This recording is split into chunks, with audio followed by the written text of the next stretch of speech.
राधे राधे, जय श्री कृष्णा। आज मैं आपको माघ मास की गणेश चतुर्थी व्रत कथा सुनाने जा रही हूँ। गणेश चतुर्थी का व्रत माघ मास की कृष्ण पक्ष की चतुर्थी को कहते हैं। इस दिन विद्या, बुद्धि, वारिधि के स्वामी गणेश तथा चंद्रमा की पूजा की जाती है। पूजा में जो सामान लिया जाता है वो है नैवेद्य, तिल, ईख, अमरूद, गुड़, घी।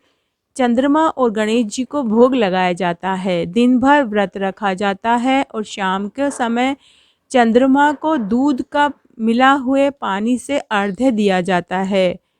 गौरी और गणेश की स्थापना करके पूजन किया जाता है। नैवेद्य को रात्रि भर ढककर रखा जाता है, जिसे पहाड़ कहते हैं। प्रातः पहाड़ को पुत्र खोलता है तथा भाई बंधुओं में बांट दिया जाता है। कथा इस प्रकार है।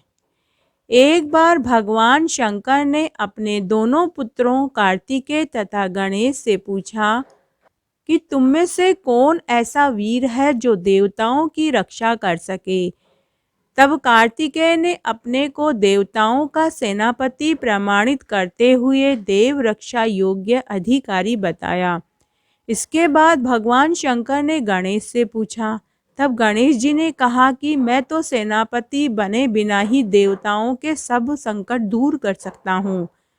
तब शिवजी ने दोनों बालकों की परीक्षा लेने हेतु कहा कि तुम दोनों में से जो पृथ्वी की परिक्रमा करके सबसे पहले मेरे पास आएगा, मैं उसे ही वीर घोषित करूँगा और वही सर्वश्रेष्ठ घोषित किया जाएगा।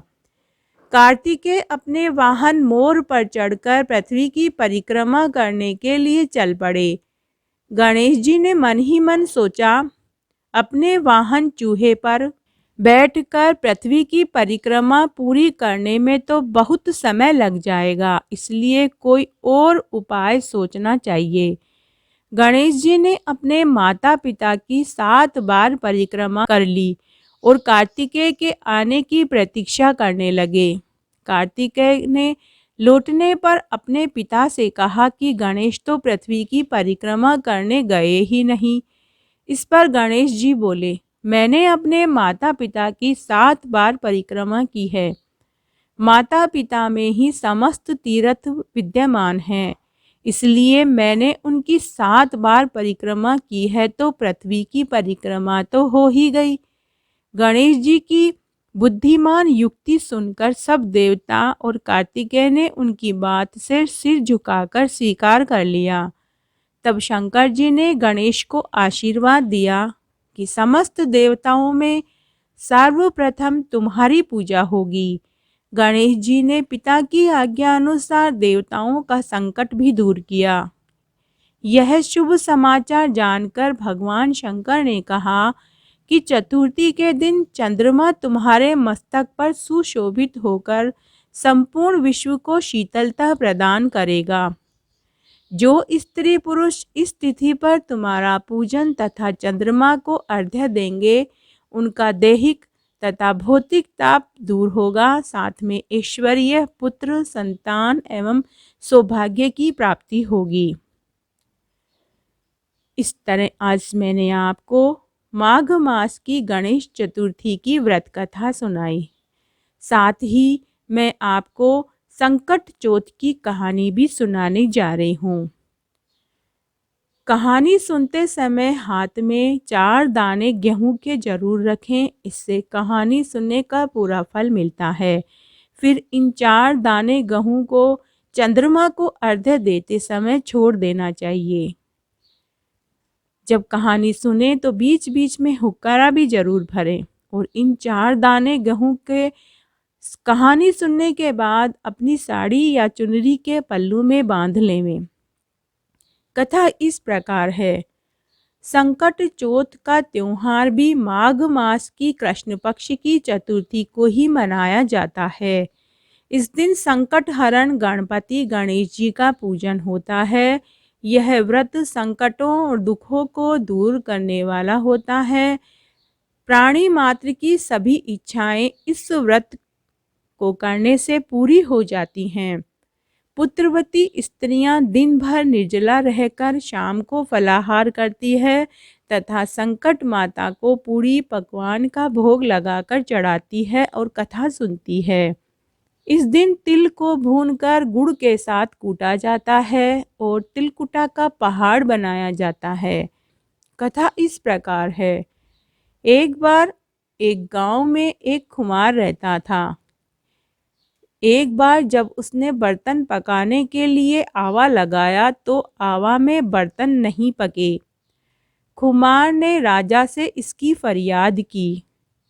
राजा ने पंडितों को बुलाकर इसका कारण पूछा तो पंडितों ने कहा कि यह एक शाप लगा हुआ है। इस शाप को दूर करने के लिए आवा लगाते समय बच्चे की बलि दी जाएगी, तभी ये आवा पकेगा। राजा का आदेश निकल गया और बलि आरंभ हो गई। अब जब भी खुमार आवा पकाता तो गांव के एक बच्चे की बलि दी जाने लगी। उस दिन संकट चतुर्थी का दिन था। उस गांव में एक बुढ़िया रहती थी। वो हर महीने की गणेश चतुर्थी संकष्ट चतुर्थी का व्रत पूरी विधि विधान से करती थी। उस दिन जब आवा पकाया जा रहा था तो उस दिन उस बुढ़िया के एकमात्र बच्चे की बलि देने का नंबर आया। बुढ़िया एक बार तो बहुत दुखी हुई, लेकिन उसने गणेश चतुर्थी और संकट चतुर्थी माता के ऊपर ध्यान किया और उसने अपने लड़के को संकट की सुपारी और धूप का बीड़ा दिया और कहा कि भगवान का नाम लेकर आवा में बैठ जाना। गणेश चतुर्थी का मेरा व्रत है और तुम्हें भगवान गणेश ही बचाएंगे। तुम्हें संकट माता तुम्हारी रक्षा करेगी। बालक भगवान का नाम लेकर आवा में बैठ गया। उधर बुढ़िया का संकष्टी चतुर्थी का व्रत था तो उसने संकष्टी माता के सामने बैठकर पूजा की कि हे संकष्टी माता, अगर मैंने पूरी उम्र आपकी विधि विधान से पूजा और व्रत की है तो आज आप मेरे बच्चे की बलि होने से बचाइए और आवा पकने की समस्या का निवारण भी आप ही कीजिए। हमेशा आवा पकने में कई दिन लग जाते थे, किंतु उस दिन एक ही दिन में आवा पक गया और बुढ़िया का बेटा भी सुरक्षित बाहर निकल गया। इसके अलावा उस आवा में से वो सब बच्चे भी जिंदा वापस आ गए जिनकी बलि दी गई थी। उस दिन नगर वासियों ने संकट की महिमा को स्वीकार किया। जब यह समाचार राजा के पास पहुंचा तो राजा भी वहां आए और बुढ़िया से उसके बच्चे के जीवित निकलने के बारे में पूछा। तब बुढ़िया ने कहा कि मैं हर महीने की संकष्टी चौथ व्रत करती हूँ, इसीलिए मेरे बच्चे को संकट माता ने ही बचाया है। तब राजा ने पूरे गांव में ऐलान करवा दिया कि सभी हर महीने की संकष्टी चतुर्थी का व्रत करेंगे और पूरी विधि विधान से किया जाएगा।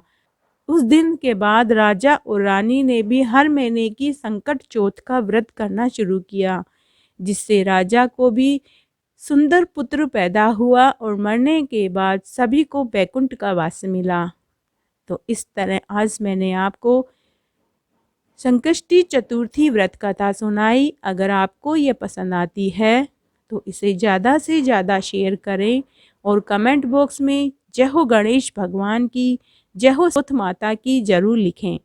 धन्यवाद।